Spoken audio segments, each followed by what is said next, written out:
Hi hello வணக்கம் எல்லாரும் எப்படி இருக்கீங்க? Welcome to our channel technique Tamil. இன்னைக்கு இந்த வீடியோவில் நம்ம எதை பற்றி பார்க்க போகிறோம் அப்படின்னா ஐக்யூ வந்து இப்போ ரீசெண்டாக லான்ச் பண்ண ஒரு பட்ஜெட் மொபைல், ஐக்யூவோட ஃபர்ஸ்ட் பட்ஜெட் மொபைலான ஐக்யூ Z3. இந்த மொபைலோட அன்பாக்சிங் ப்ளஸ் ஒரு ஷார்ட்டான ரிவ்யூ தான் பார்க்க போகிறோம். வீடியோக்குள்ள போகிறதுக்கு முன்னாடி நீங்கள் நம்ம சேனல் சப்ஸ்கிரைப் பண்ணலாம், சப்ஸ்கிரைப் பண்ணிங்க, பக்கத்தில் இருக்க பெல் பட்டன் கிளிக் பண்ணி ஆல் ஆப்ஷன் கொடுத்துருங்க. டிஸ்கிரிப்ஷன் இருக்கு லிங்கை கிளிக் பண்ணி நம்ம இன்ஸ்டாகிராமில் ஃபாலோ பண்ணிங்க. இப்போ நம்ம வீடியோக்குள்ள போவோம்.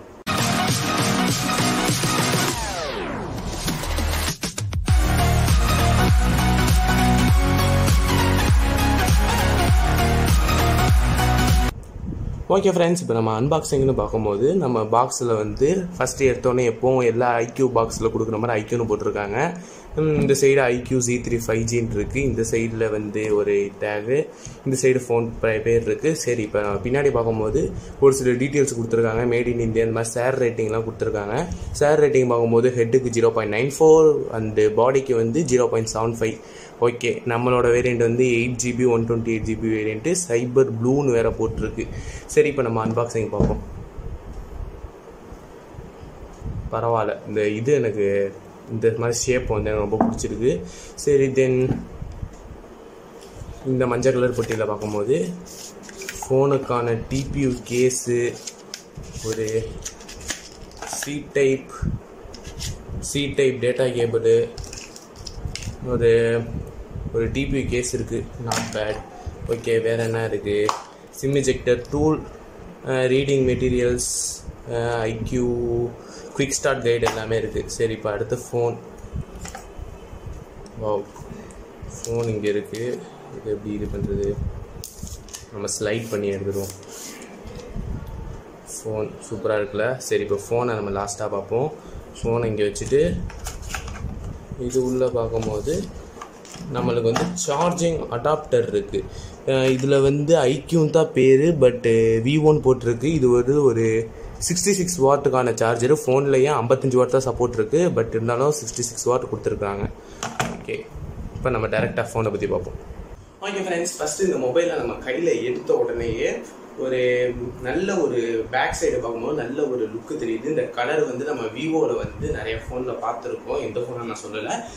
பரவாயில்ல, நல்ல ஒரு லுக்கு தெரியுது. அது மட்டும் இல்லாமல் பார்க்க நல்லா கிளாஸியாக இருக்குது. பட் என்னன்னா இது வந்து பிளாஸ்டிக் தான். ஓகேவா, பிளாஸ்டிக் பேக் தான் கொடுத்துருக்காங்க. ஃபிசிக்கல் ஓரியன் பார்க்கும்போது பாட்டமில் வந்து நம்மளுக்கு வந்து headphone jack, primary microphone, type C port, அந்த ஸ்பீக்கர் கொடுத்துருக்காங்க. ரைட் சைடு பார்க்கும்போது ஒரு power button plus volume button. அந்த பவர் பட்டன் தான் நம்மளுக்கு ஃபிங்கர் பிரிண்ட் சென்சாராகவும் இருக்குது. டாப்பில் பார்க்கும்போது செகண்டரி நாய்ஸ் கேன்சலேஷன் மைக் கொடுத்துருக்காங்க. ஹைபிரிட் சிம் ஸ்லாட் கொடுத்துருக்காங்க. அட் இதில் உங்களுக்கு ஒரு சிம் இல்லை ஒரு மெமரி கார்டு இல்லைன்னா 2 சிம் போட்டுக்கலாம். லெஃப்ட் சைடில் எதுவுமே இல்லை. சரி, டிஸ்பிளே பார்க்கும்போது நம்மளுக்கு வந்து 6.58 இன்ச்சோட ஒரு ஃபுல் ஹெச்டி ப்ளஸ் ரெசல்யூஷனோட நம்மளுக்கு வந்து ஒரு எல்சிடி பேனல் கொடுத்துருக்காங்க. இந்த டிஸ்பிளேவை பொறுத்தவரை டிஸ்பிளே ரொம்ப சூப்பராகவே இருக்குது. அவுட்டோர்லேயும் சரி இன்டோர்லேயும் சரி பிரைட்னஸ் எல்லாம் எங்கேயும் குறை சொல்லிக்கிற மாதிரி இல்லை. இந்த டிஸ்பிளேல வந்து 120 Hz கொடுத்துருக்காங்க. அது மட்டும் இல்லாமல் 180 Hz டச் சாம்பிளிங் ரேட் வரையும் இருக்குது. நீங்கள் வந்து ஹை பர்ஃபார்மன்ஸ் கேம்ஸ் விளையாடுறப்ப இந்த 120 Hz ரெஃபரன்ஸ் ரேட் இருக்கிறதுனால நல்லா சூப்பராக இருக்கும். ஓகேவா, அடுத்து நம்ம வந்து இப்போ கால் குவாலிட்டி அதெல்லாம் பார்க்கும்போது எந்த விதத்துலையும் எந்த இடத்துலையும் எந்த பிரச்சனையும் இல்லாமல் நல்லா எல்லாமே கரெக்டாக தான் இருக்குது. ஷேர் வேல்யூலாம் நம்ம ஏற்கனவே ஃபர்ஸ்டே பார்த்துட்டோம், அதுவும் எல்லாம் கரெக்டாக தான் இருக்குது. இப்போ நம்ம பேட்டரின்னு பார்க்கும்போது பேட்டரி வந்து 4400 mAh பேட்டரி கொடுத்துருக்காங்க. இதை வந்து நம்ம சார்ஜ் பண்ணுறதுக்கு வந்து 55 வாட் ஃபாஸ்ட் சார்ஜிங் சப்போர்ட் இருக்குது. பட் நம்ம சார்ஜர் வந்து 66 வாட் தேவைக்கு அதிகமாக தான் இருக்குது. நம்மளுக்கு வந்து இப்போ பேட்டரின்னு பார்க்கும்போது பேட்டரி வந்து நல்லா சார்ஜ் நிற்கிது. ஒரு நாள் நீங்கள் வந்து கண்டிப்பாக தாராளமாக யூஸ் பண்ணலாம். நீங்கள் ரொம்ப கேமரா கேமிங் ரொம்ப அதிக ஹெவி யூசேஜ் பண்ணுற ஆளாக இருந்தால் உங்களுக்கு வந்து கண்டிப்பாக ஒரு நாளைக்கு வந்து ஒரு ஈவினிங் வரையுமாச்சு கண்டிப்பாக ஃபோன் தாங்கிடும். இப்போ நம்ம சார்ஜிங் ஸ்பீடுன்னு பார்க்கும்போது நீங்கள் வந்து ஃபுல் சார்ஜ் பண்ணுவோம். 0 to 100 சார்ஜ் பண்ணுறது கரெக்டாக 1 hour சார்ஜ் ஆகிடும். அதுவே நீங்கள் வந்து ஒரு 35 minutesலேயே நீங்கள் 60 to 70 வந்து கண்டிப்பாக ஏறிடும். ஓகேவா, அதனால இப்போ வந்து நம்மளுக்கு பேட்டரியும் பெருசாக குறை சொல்லிக்கிற மாதிரி இல்லை, சார்ஜிங் ஸ்பீடும் நல்லா சூப்பராக தான் கொடுத்துருக்காங்க. ஓகே ஃப்ரெண்ட்ஸ், இந்த ஃபோனில் வந்து ரேமை பற்றி பார்க்கும்போது LPDDR4X ரேம் கொடுத்துருக்காங்க. அது மட்டும் இல்லாமல் UFS 2.2 இருக்குது. ஓகேவா, இப்போ நம்ம வந்து அடுத்த பர்ஃபார்மன்ஸை பற்றி பார்க்கும்போது இதில் வந்து ஸ்னாப் டிராகனோட 768G அப்படிங்கிற ப்ராசஸர் கொடுத்துருக்காங்க. ஏற்கனவே 765Gயோட இது வந்து கொஞ்சம் அதை விட கொஞ்சம் அப்கிரேடட் வெர்ஷன் கூட சொல்லலாம். இந்த பர்ஃபார்மன்ஸ் இந்த ப்ராசஸரை வச்சு பார்க்கும்போது எந்த இடத்துலையுமே பெருசாக அந்த லேக்கிங் இஷ்யூ அதெல்லாம் இல்லை. நம்மளும் நிறையா கேம்ஸ் எல்லாம் ட்ரை பண்ணி பார்த்தோம். இந்த ஆஸ்பால்ட் 9 ஃபர்ஸ்ட் ஸ்பீடு மாதிரி வந்து நிறைய கேம்ஸ்லாம் ட்ரை பண்ணி பார்த்தோம். இப்போ எந்த இடத்துலையுமே இந்த லேக்கிங் இஷ்யூலாம் அதிகமாக நாங்கள் வந்து ஃபேஸ் பண்ணவே இல்லை. ஓகேவா, அது மட்டும் இல்லாமல் மொபைல் வந்து எவ்வளோ கேம் விளாண்டாலும் ஹீட்டிங் இஷ்யூவும் பெருசாக எங்கேயும் சொல்லிக்கிற அளவுக்கு இல்லை. ஓகே, இப்போ ப்ராசஸரை பற்றி பார்க்கும்போது இது வந்து ஒரு 5G ப்ராசஸர். 5G ப்ராசஸர்னு பார்க்கும்போது நம்மளுக்கு வந்து இதில் 2 பேண்டு கூட சப்போர்ட் இருக்கு. N77 N78 அப்படின்னு சொல்லப்படக்கூடிய 2 5G பேண்டு சப்போர்ட் இருக்கு. 2 பேண்டு தான் கொடுத்துருக்குறாங்க. நாம வந்து ஏற்கனவே இதை பற்றி ஒரு வீடியோ போட்டிருப்போம் 4G vs 5Gன்னு. பார்க்காதவங்க டிஸ்கிரிப்ஷன்லேயும் கொடுக்குறேன், எந்த ஸ்க்ரீன்லேயும் கொடுக்குறேன், ஐகார்டில் கொடுக்குறேன், செக் பண்ணி பாருங்க. இப்போதைக்கு நீங்கள் வந்து 5G ஃபேஸ் பண்ணி நான் 5Gக்காக தான் ஃபோன் வாங்குறேன் அப்படிங்கிற டைம் வந்து இது கிடையாது. ஓகேவா, ஃபோனோட மற்ற ஃபீச்சர்ஸ்லாம் உங்களுக்கு பிடிச்சிருந்தா நீங்கள் தாராளமாக ஃபோன் வாங்கிக்கலாம். ஓகே ஃப்ரெண்ட்ஸ், இந்த ஃபோனோட ஓஎஸ்ன்னு பார்க்கும்போது ஃபன் டச் ஓஎஸ். எப்போவுமே விவோட ஓஎஸ் தான். ஃபன் டச்சோட 11.1ல் ஆண்ட்ராய்டு 11ல் இந்த ஓஎஸ் ரன் ஆகிட்டு இருக்குது. இதில் வந்து பெருசாக எந்த பக் வந்து பெருசாக இல்லை. ஒரு சில ப்ரீ இன்ஸ்டால்டு ஆப் இருக்கு, தேவையில்லைன்னா நம்ம டிசேபிள் பண்ணிக்கலாம். ஓகேவா, அடுத்து நம்ம கேமராவை பற்றி பார்க்கும்போது பின்னாடி வந்து பிரைமரி கேமரா 64 மெகா பிக்சல் கொடுத்துருக்காங்க. இது வந்து ஒரு சாம்சங்கோட சென்சார். அதுக்கப்புறமா 8 மெகா பிக்சல் அல்ட்ரா வைடு, அது பிளஸ் 2 மெகா பிக்சல் மேக்ரோ கொடுத்துருக்காங்க. நம்மளுக்கு செல்ஃபின்னு பார்க்கும்போது 16 மெகா பிக்சல்ல வந்து நம்மளுக்கு வந்து பிரைமரி கேமரா 16 மெகா பிக்சல் வந்து எல்லா பிராண்ட்ஸ்ல கொடுக்குற மாதிரி தான் கொடுத்துருக்காங்க. சரி, இப்போ இந்த கேமரா ஃபீச்சர்ஸ்ன்னு பார்க்கும்போது கேமராவில் வந்து நம்ம 4K 60 FPS வரையும் வீடியோ ஷூட் பண்ண முடியும். Slomo, portrait, panorama, night mode, document, live photo, ப்ரோன்னு சொல்லி எக்கச்சக்க ஆப்ஷன்ஸ் இருக்கு. நம்ம வந்து நாங்கள் இதுவரையும் எடுத்த சாம்பிள் இமேஜஸும் சரி, சாம்பிள் வீடியோஸும் சரி இப்போ நீங்க பார்ப்பீங்க.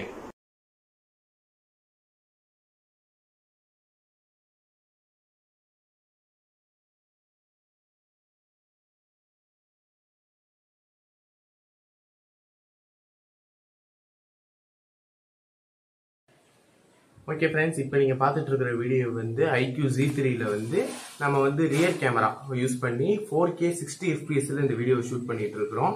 வீடியோ ஷேக்கிங் இல்லாமல் இருக்கா, ஆடியோ குவாலிட்டி எப்படி இருக்கு, இந்த சுற்றிலும் உள்ள இதெல்லாம் எப்படி, பேக்ரவுண்ட்லாம் எப்படி இருக்குன்னு பார்த்துட்டு கமெண்ட்ஸில் சொல்லுங்கள். Both selfie camera and rear camera வந்து பார்க்கும்போது நம்மளுக்கு ஃபோட்டோ அந்த இடத்துலலாம் நம்மளுக்கு வந்து எவ்வளோ ஜூம் பண்ணாலும் சரி, இந்த பிக்சல் பிரேக் ஆகுறது, இந்த டீட்டெயில்ஸ் மிஸ் ஆகிற இஷ்யூஸ் வந்து எங்கேயுமே பெருசாக இல்லை. அது மட்டும் இல்லாமல் கேமரா ஆப்டிமைசேஷன் வந்து ரொம்பவே இம்ப்ரெசிவாக இருக்குன்னு தான் சொல்லணும். ஃபோனில் வந்து நம்மளுக்கு வந்து ஃபிங்கர் பிரிண்ட் சென்சார் இருக்குது. நம்மளுக்கு side mounted finger print sensor தான் கொடுத்துருக்குறாங்க. அதுவும் நல்லா ஃபாஸ்ட்டாக இருக்குது. ஃபேஸர் லாக்னு பார்க்கும்போது அதுவும் பெருசாக குறை சொல்லிக்கிற அளவுக்கு இல்லை. ரெண்டுமே நல்லா ஃபாஸ்ட்டாகவும் அக்யூரேட்டாகவும் அன்லாக் பண்ணுது. இந்த ஃபோனோட வெயிட்னு பார்க்கும்போது 186 கிராம்ஸ் அந்த ரேஞ்சில் இருக்குது. சரி, இப்போ வந்து இந்த ஃபோனோட வேரியன்ட் அதுன்னு பார்க்கும்போது 6GB RAM 128GB வேரியன்ட் இருக்குது, 8GB RAM 128GB வேரியன்ட் இருக்குது, அண்டு 8GB + 256GB வேரியன்ட். இந்த மாதிரி ஒரு 3 வேரியன்ட்ல வந்து இந்த மொபைலை நம்ம லான்ச் பண்ணியிருக்காங்க. அதோட பிரைசிங் பார்க்கும்போது 6128 வந்து 20,000னும், அதுக்கப்புறமா இந்த 828 இப்போ நம்ம வச்சிருக்க வேரியன்ட் வந்து 21,000னும், அது மாதிரி 8256 வேரியன்ட் வந்து 23,000க்கும் அவங்க வந்து பிரைஸ் பண்ணியிருக்காங்க. iQOOவோட ஒரு பட்ஜெட் செக்மெண்ட்ல இந்த ஃபோன் வந்து கொஞ்சம் பெட்டராகவே இருக்குது. இந்த ஃபோனுக்கு வாங்கும்போது இது வந்து என்னை பொறுத்த வரையும் OnePlus Nord CE 5G அந்த ஃபோனுக்கு வந்து இது ஒரு நல்ல காம்படிட்டிவாக இருக்குன்னு தான் நான் சொல்லுவேன்.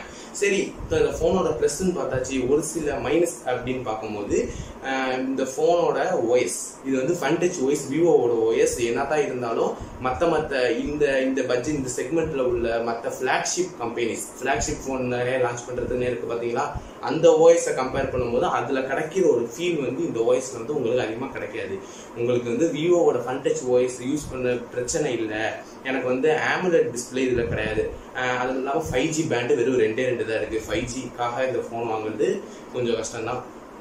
அதே மாதிரி இந்த ஒரு சில ப்ரீ இன்ஸ்டால்டு ப்ரோட்டர்ஸ்லாம் இருக்குல்ல, அதே மாதிரி இந்த iQOOல வந்து iQ.comனு ஒரு ஆப் இருக்குது. அது வந்து நிறைய தேவையில்லாத பர்மிஷன்ஸ்லாம் கேட்குது. இந்த மாதிரி கொஞ்சம் கவனமாக இருக்கேன். இந்த ஃபோனு இல்லை, இப்போ இந்த ஃபோனு இல்லாமல் இப்போ வர நிறைய ஃபோன்ஸில் வந்து ப்ரீ இன்ஸ்டாலாக இருக்கிற ஆப் வந்து தேவையில்லாத பர்மிஷன்ஸ் எல்லாம் நம்ம மொபைல் எடுத்துகிட்டு இருக்கு. இந்த ஃபோனு இல்லை, பொதுவாகவே சொல்கிறேன், எல்லாரும் கொஞ்சம் ஜாக்கிரதையாக இருங்க. சரி, இப்போ வந்து இதில் வந்து AMOLED டிஸ்பிளே கிடையாது, LCD பேனல். உங்களுக்கு வந்து ஃபன் டச் ஓஎஸ் ஓகே, எனக்கு பிரச்சனை இல்லை அப்படின்னு பார்க்கும்போது 5Gக்காக இந்த ஃபோன் வாங்கல, மற்ற விஷயம்லாம் பிடிச்சி தான் வாங்குறேங்கிறவங்களுக்கு இந்த ஃபோன் வந்து ஒரு பெஸ்ட் ஃபோன். பர்ஃபார்மன்ஸ் ஓரியன்டாக பார்க்கும்போது இந்த ஃபோன் வந்து நான் வந்து கண்டிப்பாக எல்லாரும் சஜஸ்ட் பண்ணுவேன். பர்ஃபார்மன்ஸ் ஓரியன்டாக பார்க்கும்போது யூஸ் பண்ண வரையும் நல்லா தாறுமாறாக இருந்துச்சு. ஓகேவா, சரி ஃப்ரெண்ட்ஸ், இந்த ஃபோனோட ப்ளஸ்ஸு மைனஸு, இதோட ஸ்பெக்கு, அது மட்டும் இல்லாமல் ப்ரைஸு டீட்டெயில்ஸு, அந்த மாதிரி நம்ம எல்லாத்தையும் இந்த வீடியோவில் நம்ம மேக்ஸிமம் கவர் பண்ணியாச்சு. இந்த ப்ரைஸுக்கு வந்து இந்த ஃபோன் நீங்கள் ஒருத்துன்னு நினைக்கிறீங்களா, இந்த ஃபோனை நீங்கள் வாங்குவீங்களா அப்படின்னு சொல்லிட்டு கீழே கமெண்ட்ஸில் சொல்லுங்கள். இந்த வீடியோ உங்களுக்கு பிடிச்சிருந்தா லைக் பண்ணுங்கள், உங்கள் கருத்துக்களை கீழே கமெண்ட் பண்ணுங்கள், மறக்காமல் உங்கள் ஃப்ரெண்ட்ஸ் எல்லாருக்கும் வீடியோ ஷேர் பண்ணிட்டு நம்ம டெக் தமிழ் சேனலுக்கு வந்து சப்ஸ்கிரைப் பண்ணிட்டு பக்கத்தில் இருக்க பெல் பட்டன் கிளிக் பண்ணி ஆல் ஆப்ஷன் கொடுத்துங்க. டிஸ்கிரிப்ஷனில் இருக்க லிங்கை கிளிக் பண்ணி நம்மளை இன்ஸ்டாகிராமில் ஃபாலோ பண்ணிங்க. அடுத்த ஒரு இன்ட்ரெஸ்டிங்கான வீடியோ சந்திக்கிறேன். தமிழில் பேசுவோம், தமிழை வளர்ப்போம். தேங்க்யூ ஃபார் வாட்சிங்.